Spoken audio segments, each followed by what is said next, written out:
Most people believe emotions come first. They are wrong. Emotions do not run the show. Your untrained mind does. For years, you have been told a strange story. You have been told that feelings are facts. You have been told that fear is your name. You have been told that anger is the truth. You have been told that desire is the engine of the world. None of it is true. The truth, plain and slow, is this. Emotion follows thought. Thought follows belief. Belief follows the mind you have built or failed to build. Without training, the mind drifts. Without training, the mind obeys. Without training, the mind hands the kingdom to whoever shouts loudest on the morning news. Here is the cost. Every morning you let one feeling decide your day. Every afternoon you let one email decide your mood. Every evening you let one headline decide your dinner. Every year you let one impulse decide your year. Add it up. A man who cannot rule himself will be ruled by another, by circumstance, by weather, by hunger, by the algorithm. A woman who cannot command her own weather will live inside a storm she did not pick, a storm she will repeat, a storm she will pass down to her children without ever knowing its name. This is the sentence you must carry home. Train your mind and your emotions will follow. Train your mind and your emotions will follow. This is the sentence that pays every dividend the rest of your life will earn. Now, almost no one teaches this. We teach children to manage time. We teach children to manage money. We teach children to manage weight. We never teach them to manage the one thing that decides how all of those will be used. We hand them a calendar before a conscience. We hand them a budget before a belief. We hand them a scale before a sovereignty. Behind every knee-jerk reaction of your day, there is a single quiet cause. You have not trained the organ that decides. You have trained your arms. You have trained your patience for traffic. You have trained your back to lift what needs lifting. You have trained your legs to climb whatever staircase you were born to climb. But the mind, the seat of every choice, the throne of every decision, you have left it to chance. You have permitted a stranger to live in it, and the stranger gave it away. The stranger is the loop. The loop is unexamined. Untrained, the mind repeats yesterday. Trained, the mind invents tomorrow. Untrained, the mind answers the loudest voice in the room. Trained, the mind answers the voice it selected in the quiet hours. I am going to give you the training now, and I want you to receive it as if we were sitting across a small table. The room quiet, the evening half spent, the day almost done. Pause, name it before it names you. You believe feelings arrive uninvited. They rarely do. They come because a thought invited them. They come because a memory opened the door. They come because a song from 16 years ago whispered your name beneath your breath. They come because you gave them a name they did not earn. The moment you whisper what you feel, you give it weight. The moment you whisper what you feel, you hand it your attention. And your attention is the only currency it spends. History remembers a few. Marcus Aurelius sat on the throne of the Roman Empire, the most powerful seat in the Western world, and he wrote himself a private book. Not for glory, for governance, not for history. For the next hour, 12 books, day after day. From his tent at the edge of the Danube, from his desk dawn, from the carriage between battles, he observed every intrusion, every flash of anger, every flicker of vanity, every whisper of self-pity. He wrote it down before it grew. He named it before it hardened. His empire crumbled within a generation after his death. His mind did not crumble at all. 2,000 years later, students in humid classrooms still study the way he spoke to himself. He did not become the emperor by winning more wars than his rivals. He became the emperor by naming every feeling before it won the war inside him. Your move today. The next time a feeling rises, 3 breaths, then whisper what it is, out loud if you are alone, written if you are not. The act of naming blocks its growth. The fire loses fuel when it is watched. The emotion loses its crown when the mind puts a label on it. You have not yet begun to fight the war inside you. You have not yet begun to win the war inside you. The fight begins with a single word. Motion beats emotion. The world tells you to wait for motivation. The truth is simple. Motivation is not the cause of action. It is the consequence of action. You do not feel, then move. You move, then feel. This single reordering changes everything because it puts your legs ahead of your mood, your hands ahead of your hope. A muscle is not born by being praised. It is born by being worked. A blade is not sharp by being admired. It is sharp by being drawn across the stone. A river is not a river by being praised. It is a river by being willing to move. Your mind is the same. Each time you do the thing you fear, you hand fear one less throne. Each time you speak the word you have been swallowing, you steal its power by thirds. Each time you take one small step inside the dark room you have been avoiding, the dark room shrinks. Here is a story history still whispers. Thomas Edison, in the long winter, before his press declared him bankrupt, sat across a table from a young man with a small resume and a shrinking account. The young man was Charles M. Schwab. His worth at that moment was a borrowed rail ticket and a borrowed overcoat. Edison did not deliver a lecture. He did not deliver a sermon. He said one small thing. You have within you the capacity to do extraordinary things, not because of your past, because of your motion. Schwab left the room a different man. He went on within a decade to lead Bethlehem Steel, to become the first president of the United States Steel Corporation, to become one of the wealthiest men in America. What changed? Not his feelings, his motion. He moved first. Confidence came later, the way a river comes after the snow begins to melt. Your move today. Pick one thing you have been postponing because your stomach tightens at the thought of it. The 5-minute rule. 5 minutes. No excuses, no perfection, no outcome. The mind will deliver the rest. The body will deliver the rest. The universe will deliver the rest. 5 minutes is the crack in the wall through which the day walks in. Pause, steal back the 5-second window. You believe the impulse is you, it is not. Between the stimulus and your response, there is a door. Most people never see the door. They react. 5 seconds. That is the door. The decision lives inside it. The election you can still win lives inside it. A fire hose of thoughts hits you at the first alarm of the morning. Hundreds of them. Thousands of them. Each one asking for direction. Family, money, doubt, hunger, memory, regret. The mind you have built will sort them. The mind you have not built will drown in them. Picture an architect drafting the skyscraper before the first brick is set. He sees the building in his head. He sees the weight of it, the light of it, the hallway on the 17th floor. The woman watering the small plant by the window of the office he has not yet signed for. Then he lays one brick, then another. Each morning, before your feet leave the floor, design the day before the day designs you. The 5-second window at the threshold of waking is your drafting table. Use it. History remembers a few. Harry Truman sat behind a desk smaller than most dining tables in his city, and he received a small wooden sign that read, "The buck stops here." He meant the desk. He meant the mind. Every decision that crossed his desk was a 5-second window multiplied 1,000 times a year. The presidency was not given to him because he was louder, taller, or richer than the rivals. It was given to him because he could sit inside a 5-second window for 10,000 consecutive hours and still choose the next right thing. Your move today. When the feeling rises, count back from 5, 5, 4, 3, 2, 1. Then choose one small action. The action wins. The feeling loses its vote. The vote has already happened in your chest, but the verdict waits for you to walk through the door. Pause, write it, or lose it. You trust your memory. Memory lies. Memory rewrites itself in the light of the room you are sitting in now. Memory bends to the mood of the hour. What you felt at 7, you will not feel at noon. What you felt in the storm, you will deny in the sun. What you felt when you were 23, you will misquote when you are 53. A thought unwritten is a thought unborn. Bricks are laid one by one. A house is not built in an afternoon. A cathedral is not built in a decade. But each written sentence is a brick. Each one laid. Each one counted. The structure rises when you no longer have to remember it. Structs when it carries you the way an old cathedral carries the weight of a snowfall it has never met. History remembers a few. Helen Keller, deaf and blind from 19 months old, asked her teacher Anne Sullivan for one word a day. One each morning, Sullivan spelled a new word into her palm. Water. Doll. Teacher. Girl. Each word was a brick. Each brick laid another inch of mind within her dark.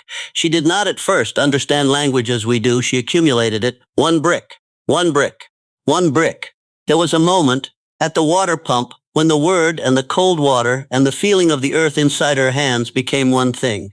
The moment is called the miracle at the pump. It was not a miracle. It was the wall she had been laying. Suddenly, standing up, she went on to Radcliffe with honors. The first deaf-blind person to earn a Bachelor of Arts. The bricks were small. The mind was cathedral-sized. Your move today. Buy a small notebook, the cheapest one. Plain cover, lined pages, plain ink. Carry it. Tonight, write 3 sentences. 3 sentences only. What pulled you? What pulled you back? What you will choose tomorrow? 5 minutes. One brick. The wall you cannot see yet will be the wall that holds the roof you cannot yet imagine. Pause. Choose your weather. The company you keep, the room you sit in, the words that enter your ears from the moment you wake to the moment you sleep, these are the weather of your mind. You cannot control the climate of the world. You can build your own climate around you. Atmosphere is built, not found. Atmosphere is selected, not inherited. A magnet draws iron to it without effort. It does not chase. It does not beg. It does not run after the iron filing, shouting, "Come here, come here." It aligns its field and the iron comes. So does the right idea, the right book, the right conversation, the right companion, the right teacher. You do not have to gather them by force. You have to become magnetic to them. Ray Kroc was a 52-year-old salesman with a thin resume when he walked into a small hamburger stand in San Bernardino in 1954 and met two brothers named Dick and Mac McDonald.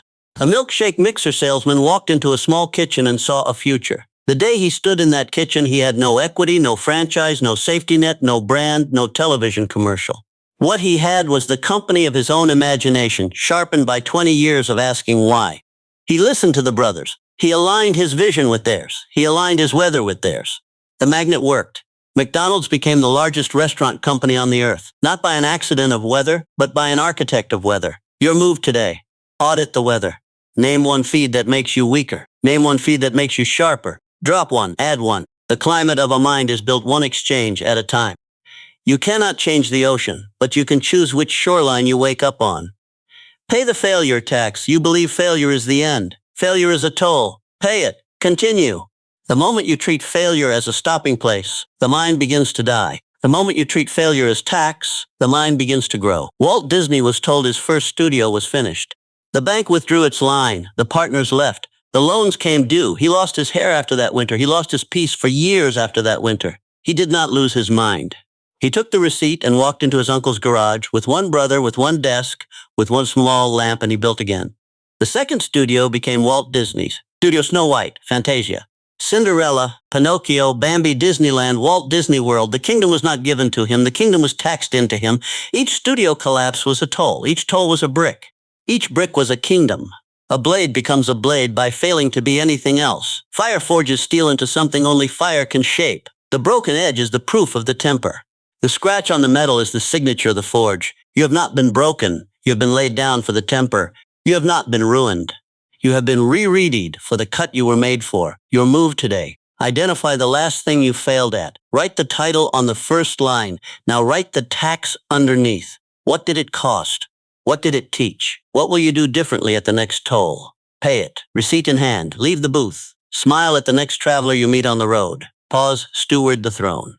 You believe the world decides your worth. It does not. The world only reflects the worth you have already decided in private. Behind the name on your desk and the mirror in your bathroom is a smaller palace. The throne of your own mind. It sits empty most hours. Strangers sit in it. The mail sits in it. The algorithm sits in it. The criticism sits in it. The unkind sentence someone typed in a window you will never see again sits in it. Stewardship is the practice. A steward does not own the throne. A steward tends it. A steward oils the hinges. A steward keeps the room swept. A steward remembers who placed the crown upon it. History remembers a few. The Wright brothers had no engineering degree between them, not one. They had a bicycle shop in Dayton, Ohio. They had each other.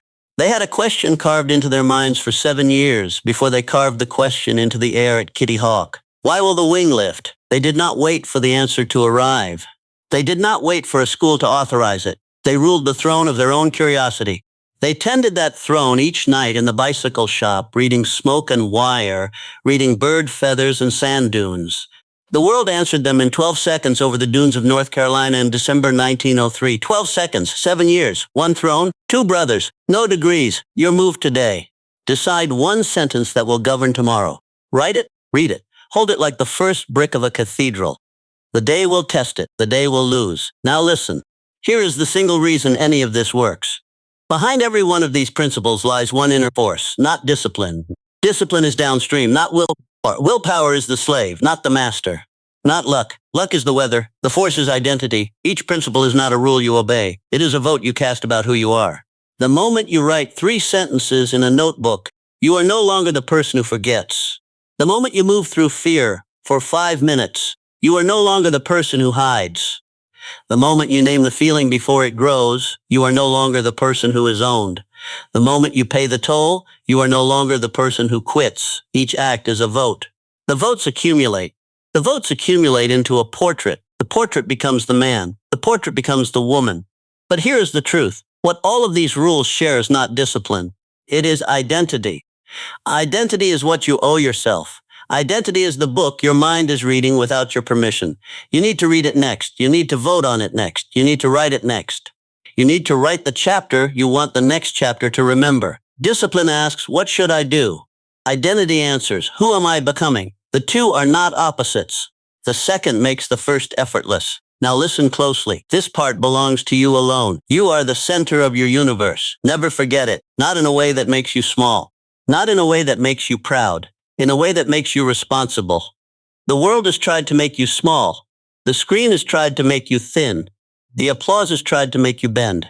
Yet, somewhere in you, in a seat that no one else has a key to, sits the only vote that will ever matter. Yours. Before the world believes in you, you must believe in yourself. Not the version of you the world has measured. Not the version of you the news has quoted. Not the version of you your worst hour has described. The version of you that wakes and chooses before the world has a voice. The version of you that walks downstairs and pours the coffee alone and decides what the day is for, without checking whether anyone is watching. Comparison is a thief that robs you of joy and clouds your mind. Every minute you spend measuring yourself against another is a minute you have signed away from your own becoming. The clock does not accrue that minute later. It is gone, quietly, forever. Take it back, reclaim the minute, reclaim the hour, reclaim the year. Validation begins within. The world will tell you what you did. The world will tell you what you won. The world will tell you what you lost. None of it is the assignment. The assignment is to know deep beneath the headline, beneath the applause, beneath the silence, beneath the years you did not win, that you did what you set out to do. You must reclaim the throne of your own mind. Today, not tomorrow, not next week after the conference, not next year when the children are older. Today, before the next headline, before the next email, before the next comparison, before the next stranger tells you what is real, before the next opinion you did not ask for arrives in your pocket and begins its quiet work. The throne has been quiet. It has been waiting. It has not been vacant as much as it has been unattended. You are not a bad king. You have been an absent king. The difference is reversible in a single afternoon. Now, here is the only decision that matters, and only you can sign it. Stop waiting. Stop making excuses. Start doing. The day will arrive. The day will bring 1,000 small tests, each one a vote. Each one a verdict on who you are becoming. The vote has already happened in your chest. The verdict has already been decided. You are not deciding what you will do. You are deciding what you have already done. So decide this. Decide who you will be today before the day tells you who to be. Decide the man who trains his mind before his mind trains him. Decide the woman who speaks before the silent speaks first. Decide the leader who listens to the calm voice before the loud one. Decide the parent who is sovereign in the small room before the world requires sovereignty in the large room. Decide the artist who paints the morning before the morning paints him. Decide the maker who lays the brick before the blueprint forgets its name. Here is what becomes of you if you do this. 1 year from today, your mind will be a different country. The reactions you had this morning will be reactions you no longer recognize. The feelings that ruled your Tuesday will be memories you have learned to greet. You will not be perfect. You will be sovereign.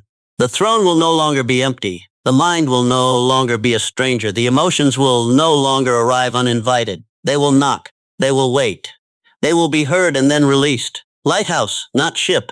The lighthouse does not chase the storm. The lighthouse stands in the storm. The lighthouse speaks once. The ship that listens finds the shore. You are the lighthouse, becoming. Garden, not weather. The garden does not argue with the weather. The garden selects what it plants before the weather decides. You are the gardener, becoming. Riverbed, not river. The riverbed does not move. The riverbed shapes what can move. You are the riverbed, becoming. Train your mind and your emotions will follow. You have heard this sentence. You will live it, you will forget it, you will return to it. Each time you return, the mind grows a small fraction firmer. Each time the mind grows, the throne grows brighter. Each time the throne grows brighter, the heart grows calmer. Each time the heart grows calmer, the day grows longer. Each time the day grows longer, the life grows wider. Everything changes starting now. Reclaim the throne of your own mind. Train your mind, and your emotions will follow. Emotions do not run the show. Your untrained mind does. Train your mind, and your emotions will follow. Emotion follows thought. Thought follows belief. Belief follows the mind you build or fail to build. A man who cannot rule himself will be ruled by others, by weather, by hunger, by the algorithm. A woman who cannot command her own weather will live inside a storm she did not choose. A thought unwritten is a thought unborn. The mind is the seat of every choice and the throne of every decision. Without training, the mind repeats yesterday. With training, the mind invents tomorrow. Memory rewrites itself. Memory bends to the mood of the hour. What you felt in the storm you will deny in the sun. Name it before it names you. The fight begins with a single word. The act of naming blocks its growth. Motivation is not the cause of action. It is the consequence of action. Motion beats emotion. You move first. Confidence comes later. 5 minutes is the crack in the wall through which the day walks in. 5 seconds is the door. The decision lives inside it. Design the day before the day designs you. The fire hose of thoughts at the first alarm of the morning asks for direction. The unexamined loop replies forever. Atmosphere is built, not found. Atmosphere is selected, not inherited. A magnet does not chase. A magnet aligns its field. The climate of a mind is built one exchange at a time. Failure is a toll. Pay it and continue. A blade becomes a blade by failing to be anything else. The broken edge is the proof of the temper. The king who sits on an empty throne is a king nonetheless. A steward does not own the throne. A steward tends it. Each act is a vote. The votes accumulate. The votes become you. Identity is the book your mind is reading without your permission. Discipline asks what you should do. Identity answers who you are becoming. Comparison is a thief that robs you of joy and clouds your mind. Validation begins within. You are not a bad king. You have been an absent king. The throne has been unattended, not vacant, and the difference is reversible today. Before the world believes in you, you must believe in yourself. Stop waiting. Stop making excuses. Start doing. Decide who you will be today before the day tells you who to be. You will not be perfect. You will be sovereign. The lighthouse does not chase the storm. The lighthouse stands in it. Reclaim the throne of your own mind. Train your mind. Outgrow your emotions. Master your mind. Rule your life. The mind you train runs your life. Stop reacting.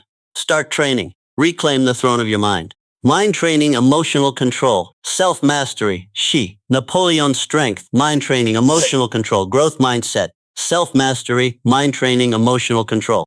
Napoleon Hill, self-mastery. This is a long-form spoken word reflection on the single most neglected discipline of modern life.